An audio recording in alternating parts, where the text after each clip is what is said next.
हाल ही में विश्व बैंक की तरफ से दुनिया भर में गरीबी को लेकर के कुछ आंकड़े जारी किए गए, जिन आंकड़ों में सबसे खास बात ये रही कि विश्व बैंक ने अपनी गरीबी की लिमिट जो थी उसको बढ़ा करके $3 प्रतिदिन कर दिया है। लेकिन इसके बावजूद भी गरीबी के आंकड़े जो रहे वैश्विक स्तर पर, उनमें कुछ ज्यादा परिवर्तन आपको देखने को नहीं मिला। और विश्व बैंक का कहना है कि भारत में गरीबी की जो सिचुएशन है उसने इन आंकड़ों में बहुत इंपॉर्टेंट भूमिका अदा की है। तो आज इस वीडियो में हम इसी विषय को विस्तार से समझने वाले हैं कि विश्व बैंक ने अपने आंकड़ों में क्या बताया है और भारत की उसमें क्या भूमिका रही है। इसके अलावा भारत में गरीबी की सिचुएशन कंपैरेटिवली बेहतर हुई है, भारत में बहुत सारे लोग गरीबी से बाहर हुए हैं, इसके पीछे के क्या कारण हो सकते हैं उन पर भी बात करेंगे।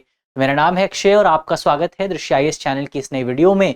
इसी नोट के साथ करते हैं वीडियो की शुरुआत। और जैसे कि हमारी प्रैक्टिस रही है कि हम अपनी वीडियो हमेशा एक सवाल के साथ शुरू करते हैं, तो आज का हमारा सवाल है बहुत सीधा सा, बहुत सरल सा, बहुत सामान्य सा सवाल है कि निम्नलिखित में से कौन सी समिति भारत में गरीबी रेखा निर्धारण से संबंधित नहीं है। तो हाँ, नहीं है पर हमको गौर देना है। हमारे ऑप्शंस हैं, ऑप्शन ए लक्ष्मीदास समिति, ऑप्शन बी तेंदुलकर समिति, ऑप्शन सी रंगराजन समिति और ऑप्शन डी अलग समिति। तो इसका सही जवाब क्या होगा वो आपको कमेंट बॉक्स में बताना है। और अगर आपको जवाब नहीं पता है तो थोड़ा सा इंतजार कीजिए, क्योंकि वीडियो में हम इस जवाब को डिस्कस करने वाले हैं। तो चलिए इसी नोट के साथ करते हैं वीडियो की शुरुआत। सबसे पहले यहाँ पर अपनी खबर देखते हैं।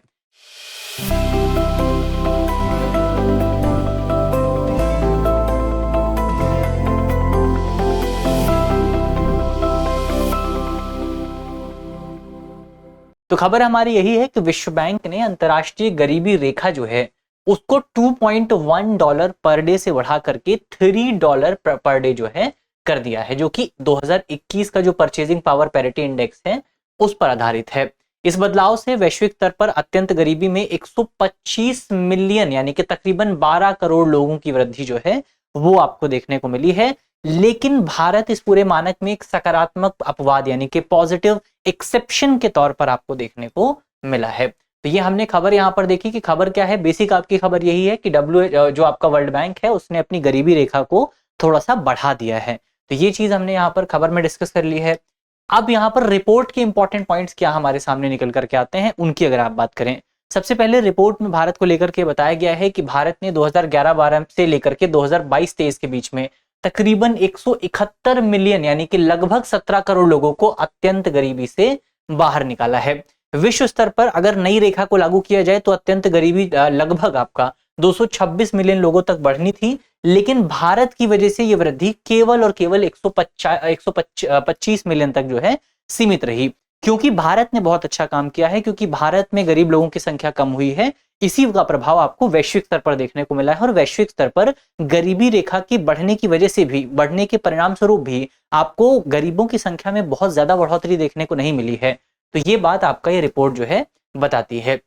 अगर भारत में गरीबी दर की बात करें, पुराने रेट को अगर आप कंपेयर करें, पुराने रेट के मुताबिक यानी कि $2.15 पर डे के मुताबिक भारत में जो गरीब लोगों की संख्या है, जो प्रतिशत है, वो 16% से घट करके 2.3% पहुंच गया है। लेकिन अगर आप नए रेट से कंपेयर करें यानी कि $3 पर डे से अगर आप कंपेयर करें तो भारत में जो नई जो गरीबों की संख्या है, नए जो पुअर लोगों की संख्या है या एक्सट्रीम पॉवर्टी में जो लोग मौजूद हैं, उनकी संख्या कुल आबादी का तकरीबन आपका 5.3% के आसपास है, जो लगभग अगर आप देखें तो 4 करोड़ के आसपास निकल करके आता है।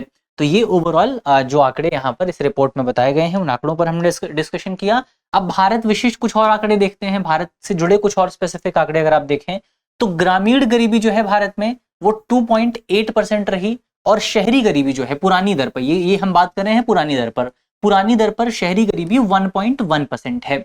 अगर आप इसको नई दर से कंपेयर करें, नया जो रेट है यानी कि $3 पर डे का जो रेट है, उसके मुताबिक 2022-23 में भारत में गरीबी दर से नीचे जो लोगों की संख्या थी वो 5.25% के आसपास थी। तो ये चीज यहाँ पर हमको याद रखनी है। औसत मासिक प्रति व्यक्ति आय की अगर आप बात करें, मंथली पर कैपिटा एक्सपेंडिचर की अगर आप बात करें, तो इसमें ग्रामीण क्षेत्र में पर कैपिटा एक्सपेंडिचर जो है ये आपका 4,222 रुपए के आसपास है। अगर इसमें आप सब्सिडी ऐड कर देते हैं तो ये तकरीबन 4,247 के आसपास आ जाता है। शहरी क्षेत्रों में अगर आप देखें तो ये काफी ज्यादा है ग्रामीण क्षेत्र की तुलना में। शहरी क्षेत्र में ये बिना सब्सिडी के 6,969 के आसपास है और सब्सिडी को ऐड करने के बाद 778 के आसपास है। तो ये चीज यहाँ पर हमको याद रखनी है। 2011-12 के आंकड़ों से अगर आप कंपेयर करें तो 2011-12 में ग्रामीण क्षेत्र में ये 1430 के आसपास था और शहरी क्षेत्र में ये 2630 के आसपास था। यानी कि कंपैरेटिवली आपको बहुत ज्यादा ग्रोथ जो है एक्सपेंडिचर के मामले में, यानी कि लोग कितना खर्चा कर रहे हैं अपने कंजम्पशन पर, उसमें आपको ग्रोथ देखने को मिली है। तो ये बातें भारत को लेकर के इस पूरी रिपोर्ट में बताई गई हैं। अब सवाल यहाँ पर आपके मन में ये उठेगा कि भारत ने जो इतना अच्छा प्रदर्शन किया है, भारत ने इतने सारे लोगों को गरीबी से बाहर निकाला है, उसके पीछे के क्या कारण हो सकते हैं। उन कारणों पर अगर आप बात करें, जो सबसे मेन कारण है वो ये है कि भारत ने अपना जो कंजम्पशन को कैलकुलेट करने का जो मेथड है, उस मेथड को ही इस बार चेंज कर दिया है। पहले क्या मेथड हुआ करता था, तो पहले बेसिकली हमारा जो मेथड था उसको कहा जाता था यूनिफाइड रेफरेंस पीरियड, लेकिन अब इस पूरे मेथड को चेंज करके कर दिया गया है मॉडिफाइड मिक्स्ड रिकॉल पीरियड। तो ये जो नया मेथड चेंज किया गया है, इस नए मेथड की वजह से कंजम्पशन का बेहतर डेटा जो है या कंजम्पशन के बेहतर मेजर्स जो हैं वो हमारे सामने निकल करके आए हैं और इससे गरीबी की बेहतर वास्तविकता भारत में क्या है वो आपको देखने को मिली है। तो एक तो मेथड चेंज किया गया है, इससे भी भारत को बहुत ज्यादा फायदा हुआ है। अभी उस पर हम डिटेल से डिस्क्रिप्शन देखेंगे कि डिटेल में बेसिकली यहाँ पर क्या क्या चीजें छुपी हुई हैं और मेथड चेंज करने से क्या क्या परिणाम आपको देखने को मिले हैं। तो एक तो यहाँ पर मेथड चेंज करना हो सकता है। दूसरा इंपॉर्टेंट पॉइंट ये है कि भारत में बहुत सारी खाद्य सुरक्षा योजनाओं की शुरुआत की गई है, खासतौर पर सरकार की तरफ से, जिन योजनाओं का परिणाम ये रहा है कि अब लोगों की जो मूलभूत जरूरतें हैं वो जरूरतें पूरी हो रही हैं। लोगों को खाने को मिल रहा है, सरकार बहुत सारी योजनाएं चला रही है खाने को लेकर के। सरकार जो है लोग इस तरह की भी योजनाएं चला रही है कि जिनके पास घर नहीं है उनको उनका पहला पक्का घर दिया जाए, तो इस तरीके की भी योजनाएं चल रही हैं। तो इन योजनाओं के परिणाम स्वरूप लोगों की जो मूलभूत जरूरतें हैं वो पूरी हो रही हैं और इस वजह से भी ग्रामीण क्षेत्र में जो गरीबों की संख्या है उसमें आपको गिरावट नजर आई है। तो ये ओवरऑल भारत के अच्छे प्रदर्शन की हमने बात की।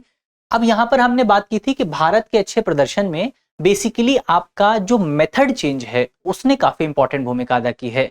तो मेथड कैसे चेंज किया गया है, क्यों चेंज किया गया है, उसके पीछे के क्या इंपॉर्टेंट पॉइंट्स हैं, उनको हम थोड़ा सा समझने की कोशिश करते हैं। तो यहाँ पर वर्ल्ड बैंक ने जो डेटा आपका जारी किया है, ऐसा नहीं है कि वर्ल्ड बैंक ने सारा डेटा खुद कलेक्ट किया है, या जो रिसर्च वर्ल्ड बैंक ने जारी की है ऐसा नहीं है कि वर्ल्ड बैंक ने अपने डेटा के आधार पर रिसर्च जारी की है।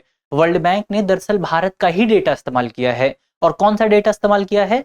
भारत में बेसिकली सरकार नवीनतम घरेलू उपभोग सर्वेक्षण जो जारी करती है, हाउस होल्ड कंजम्पशन एक्सपेंडिचर सर्वे जो है, वो जो सरकार की तरफ से जारी किया जाता है, उसके डेटा के आधार पर वर्ल्ड बैंक अपनी रिपोर्ट को तैयार करता है। अब पहले सरकार ये जो हाउस होल्ड कंजम्पशन एक्सपेंडिचर सर्वे जारी करती थी, इसके लिए अलग मेथड का इस्तेमाल किया जाता था और इस बार अलग मेथड का इस्तेमाल किया गया है। पहले सरकार जो है वो आपका यूनिफॉर्म रेफरेंस पीरियड का इस्तेमाल करती थी और अब सरकार मॉडिफाइड मिक्स्ड रिकॉल पीरियड का ये जो मेथड है इसका इस्तेमाल करती है। और इस मेथड की वजह से भारत में वास्तविक उपभोग का बेहतर माप जो है वो हमारे सामने निकल करके आया है, जिससे गरीबी के वास्तविक आंकड़े हमने देखे हैं। अब दोनों के बीच में कंपैरिजन थोड़ा सा देखने की कोशिश करते हैं कि ये जो यूनिफाइड रेफरेंस पीरियड है और ये जो आपका मॉडिफाइड मिक्स्ड रिकॉल पीरियड है, इन दोनों में डिफरेंस क्या है। सबसे पहले पुराने मेथड को समझने की कोशिश करते हैं। ये जो आपका यूनिफाइड रेफरेंस पीरियड था, तो यूनिफाइड रेफरेंस पीरियड में बेसिकली आपका जो सभी वस्तुएं हैं, सभी वस्तुओं के लिए उपभोग डेटा 30 दिन की रिकॉल अवधि के आधार पर करेक्ट किया जाता था। यानी कि इसमें जो आपके सर्वेयर्स थे, यानी कि जो लोग सर्वे करते थे, वो आम व्यक्तियों के पास जाते थे और उनसे पूछते थे कि पिछले 30 दिनों में आपने कितना कंजम्पशन किया है, कितना आपने फूड कंज्यूम किया है, कितना आपने नॉन फूड प्रोड्यूस कंज्यूम किए हैं, कितनी आपने सर्विसेज कंज्यूम की हैं। और उस पूरे रिजल्ट के आधार पर बेसिकली आपका जो हाउस होल्ड कंजम्पशन एक्सपेंडिचर सर्वे है उसको तैयार किया जाता था। लेकिन इसमें समस्या क्या थी? इसमें समस्या, जो सबसे पहली समस्या थी, वो था आपका स्मृति लोप, यानी कि मेमोरी की जो समस्या थी। क्योंकि आपने पिछले 30 दिनों में कितना सामान कंज्यूम किया है शायद वो आपको याद ना रहे, शायद आपने बहुत ज्यादा कंज्यूम किया हो लेकिन आप उसको रिकॉल ना कर पा रहे हो। तो ये जो रिकॉल की प्रॉब्लम थी ये इसमें सबसे ज्यादा बड़े लेवल पर मौजूद थी। इसके अलावा दूसरी जो समस्या इस पूरे मेथड में होती है वो है अनियमित खरीदारी। खासतौर पर बेसिकली आपका जिन चीजों को आप बहुत जल्दी जल्दी नहीं खरीदते हैं, जैसे अगर आप देखें तो खाने का आइटम तो आप लगभग रोज या 2-3 दिन में खरीदते रहते हैं, लेकिन क्या आप कपड़े रोज खरीदते हैं? ऐसा नहीं है, कपड़े आप रोज नहीं खरीदते। कभी आपने इस महीने कपड़े खरीदे, कभी आपने कपड़े नहीं खरीदे। लेकिन ये जो सर्वे है ये क्या करता है, ये आपका केवल 30 दिनों का रेफरेंस पीरियड लेता है।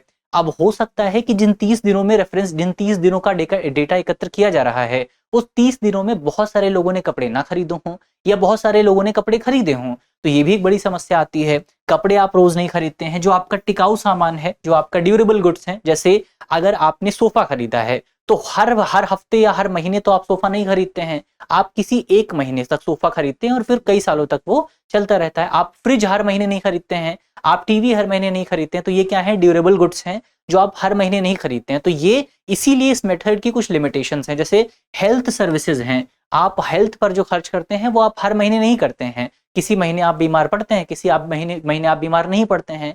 तो जिस महीने डेटा एकत्र किया जा रहा है उस महीने आप बीमार पड़े हैं या नहीं पड़े हैं, इस बात पर डिपेंड करता है कि फिर आपका आगे डेटा क्या निकल करके आएगा। तो ये दो लिमिटेशंस यहाँ पर मौजूद हैं। पहली क्या है, स्मृति लोप के आपका जो है रिकॉल बायस आपको देखने को, इसको इंग्लिश में कहा जाता है रिकॉल बायस। तो एक तो रिकॉल बायस इसकी लिमिटेशन है, दूसरा अनियमित खरीदारी, कुछ महीने हम ज्यादा सामान खरीदते हैं ड्यूरेबल गुड्स, कपड़े या हेल्थ सर्विसेज, कुछ महीने हम सामान नहीं खरीदते हैं। इसमें दो लिमिटेशंस थी। इसके अलावा तो अब ये जो लिमिटेशंस है इसका परिणाम क्या रहता है, इस लिमिटेशन का परिणाम ये रहता है कि वास्तविक उपभोग को कम आंका जाता है और गरीबी के अधिक आंकड़े जो हैं वो आपके सामने निकल करके आते हैं। तो यहाँ पर जो आपका रियल एस्टिमेशन है वो कम निकल करके आता है। ये हमने देख लिया यूनिफाइड रेफरेंस पीरियड क्या होता है। अब दूसरा मेथड जो सरकार अब इस्तेमाल कर रही है वो मेथड है आपका modified mixed recall period. Modified mixed recall period basically आपका एक हाइब्रिड मेथड है। क्या है, हाइब्रिड मेथड है। हाइब्रिड मेथड होने का मतलब ये है कि इसमें अलग अलग रेफरेंस पीरियड का इस्तेमाल होता है। जैसे अगर आप देखें पहले वाला जो हमारा मेथड था यानी कि यूनिफाइड रेफरेंस पीरियड मेथड, उस मेथड में केवल एक ही जो आपका रिकॉल पीरियड है उसका इस्तेमाल होता था और वो था 30 दिनों का रिकॉल पीरियड, यानी कि 30 दिनों में आपने कितना कंज्यूम किया है आपको वो बताना होता था। लेकिन ये वाला जो आपका मेथड है इसमें 3 कैटेगरीज में डेटा एकत्र किया जाता है। एक है आपका 7 दिनों की अवधि, एक है आपका 30 दिनों की अवधि और तीसरी है आपका 365 दिनों की अवधि। इसमें भी अलग अलग वस्तुएं होती हैं। जैसे 7 दिनों की जो अवधि है उसमें केवल और केवल आपको जो पेरिशेबल प्रोडक्ट्स हैं जो बहुत जल्दी नष्ट हो सकते हैं, यानी कि जो आप फ्रीक्वेंटली खरीदते हैं, जैसे सब्जियां हो गई, सब्जियों का डेटा आप पिछले 1 साल का एकत्र करके क्या करेंगे, सब्जियां तो आप बहुत फ्रीक्वेंटली खरीदते हैं, तो सब्जियों का आप रिसेंट डेटा भी ले सकते हैं। तो जो पेरिशेबल प्रोडक्ट्स हैं जो बहुत जल्दी नष्ट हो जाते हैं उनका जो है 7 दिनों का डेटा एकत्र किया जाता है। फिर दूसरा आपका जो सामान्य वस्तुएं हैं जो नॉर्मल प्रोडक्ट्स हैं उनका आप 30 दिनों का डेटा एकत्र करते हैं। फिर तीसरा आपका जो बहुत कम आवृत्ति पर चीजें आप खरीदते हैं जैसे कि कपड़े हो गए, ड्यूरेबल गुड्स हो गए, हेल्थ सर्विसेज हो गई, इनका डेटा आप 365 दिनों की अवधि में एकत्र करते हैं। तो अब आपसे कोई पूछे कि क्या आपने पिछले 30 दिनों में कपड़े खरीदे हैं, तो शायद आपने खरीदे हों या शायद आपने ना खरीदे हों। लेकिन अगर आपसे कोई पूछे कि क्या आपने पिछले 365 दिनों में कपड़े खरीदे हैं, यानी पिछले 1 साल में कपड़े खरीदे हैं, तो इस बात की 90% संभावना है कि पिछले 1 साल में आपने कोई ना कोई कपड़ा तो जरूर खरीदा होगा। तो इस तरीके से यहाँ पर इसकी जो लिमिटेशन है, कौन सी लिमिटेशन, जो मेमोरी बायस्ड की लिमिटेशन थी उस लिमिटेशन को दूर किया जाता है और अनियमित खरीदारी की जो लिमिटेशन है उसको भी दूर किया जाता है। इसीलिए अब सरकार इस मेथड का इस्तेमाल कर रही है और इस मेथड का सबसे बड़ा फायदा यही है कि इसके माध्यम से आप आसानी से बेसिकली जो आपकी पॉपुलेशन है उसका सही कंजम्पशन का जो डेटा है उस डेटा को एकत्र कर सकते हैं और इकोनॉमी में सही ढंग से आप गरीबी की जो पूरी रेखा है उसको कैलकुलेट कर सकते हैं। तो ये यहाँ पर हमने भारत के प्रदर्शन के पीछे क्या कारण हो सकते हैं, सरकार ने जो चेंज किया है उसको हमने देखा। अब इसके साथ साथ भारत के गुणवत्तापरक सुधार क्या क्या रहे हैं और उनका क्या परिणाम रहा है। यानी कि एक तो हमने मेथड चेंज किया है, मेथड चेंज करने से कुछ फायदा हमको मिला है, लेकिन और भी इंपॉर्टेंट डेटा पॉइंट हमारे देश में मौजूद है, उन पर भी हमको बात करनी चाहिए। तो भारत के प्रमुख 18 राज्यों में ग्रामीण और शहरी दोनों क्षेत्रों में आपको MPCE यानी कि मंथली पर कैपिटा एक्सपेंडिचर जो है इसमें वृद्धि आपको देखने को मिली है। ओडिशा में अगर आप देखें, ओडिशा में ग्रामीण क्षेत्र पर मंथली पर कैपिटा एक्सपेंडिचर जो है उसमें सबसे ज्यादा बढ़ोतरी हुई है, कितनी, 14% के आसपास।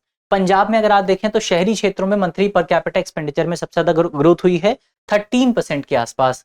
इसके अलावा भारत के शहरी और ग्रामीण क्षेत्र में कंजम्पशन का जो अंतर है वो 2011-12 के आसपास 84% के आसपास हुआ करता था, जो कि अब घट करके 70% के आसपास आ गया है। यानी कि आप ये कह सकते हैं कि भारत के ग्रामीण और शहरी क्षेत्र में जो कंजम्पशन होता है उसमें कहीं ना कहीं जो गैप मौजूद है वो गैप अब फिल हो रहा है।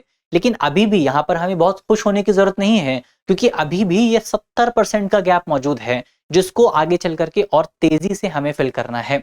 इसके अलावा गिनी कोफिशिएंट की अगर आप बात करें तो ग्रामीण क्षेत्रों में गिनी कोफिशिएंट जो है वो 0.266 से घट करके 0.237 के आसपास आ गया है, और शहरी क्षेत्रों में गिनी कोफिशिएंट 0.314 से घट करके 0.284 के आसपास पहुंच चुका है। अब ये डेटा आपको याद रखने की जरूरत नहीं है, आपको केवल इतना पता होना चाहिए कि ग्रामीण क्षेत्रों और शहरी क्षेत्रों दोनों में जो गिनी कोफिशिएंट है उसमें गिरावट आ रही है, और गिनी कोफिशिएंट एक इकोनॉमी में असमानता यानी कि इनइक्वालिटी की सिचुएशन को दर्शाता है, असमानता की बात करता है। गिनी कोफिशिएंट में अगर आप मेथड्स की बात करें तो गिनी कोफिशिएंट 0 का मतलब होता है कि आपकी इकोनॉमी में कंप्लीट इक्वालिटी है, पूरी तरीके से समानता मौजूद है, और 1 का मतलब होता है इनइक्वालिटी, कंप्लीट इनइक्वालिटी आपकी इकोनॉमी में मौजूद है। इसीलिए आप देखेंगे कि जहां पर इनइक्वालिटी में गिरावट आ रही होती है वहां पर गिनी कोफिशिएंट 0 की तरफ जाता है, और जहां पर बढ़ोतरी हो रही होती है वहां पर गिनी कोफिशिएंट 1 की तरफ जाता है। अब भारत की बात करते हैं, भारत में आप देखें तो यहाँ पर कमी आई है, गिरावट हुई है, यानी कि ये 0 के ज्यादा करीब गया है। इसका मतलब क्या हुआ कि असमानता कम हुई है। ये भी अगर आप शहरी क्षेत्रों में भी देखें तो गिरावट आई है, ये 0 के ज्यादा करीब गया है, तो इसका मतलब ये हुआ कि असमानता कम हुई है। तो ओवरऑल गिनी कोफिशिएंट आपको यही बताता है कि आपकी इकोनॉमी में असमानता की क्या सिचुएशन है, और वर्तमान समय में भारतीय इकोनॉमी में असमानता काफी ज्यादा कम हो रही है। इसके अलावा ये सुधार केवल आंकड़ों तक ही सीमित नहीं है, बल्कि वास्तविक जीवन स्तर में भी आपको सुधार देखने को मिल रहा है, जो इन आंकड़ों से आपको पता चलता है। ये ओवरऑल भारत के आंकड़ों की गुणवत्ता हमने देखी कि किस तरह से देखने को मिलेंगे। अब कुछ गरीबी संबंधी समितियां देख लेते हैं भारत में, जिनके नाम अक्सर जो है एग्जाम्स में पूछे जाते हैं, तो जिनके बारे में हमको पता होना चाहिए। सबसे पहले भारत में सरकार की तरफ से गरीबी को कैलकुलेट करने के लिए, गरीबी को मेजर करने के लिए 1962 में एक वर्किंग ग्रुप बनाया गया था, एक कार्य समूह का गठन किया गया था। इसके बाद 1972 में यानी कि 10 साल बाद एक स्टडी की गई, किसके द्वारा, वी.एम. दांडेलकर और एन. नाथ के द्वारा। इसके अलावा 1979 में एक टास्क फोर्स बनाई गई जिसको हेड कर रहे थे डॉक्टर वाई के अलग, तो जिसको अलग समिति भी आप कहते हैं।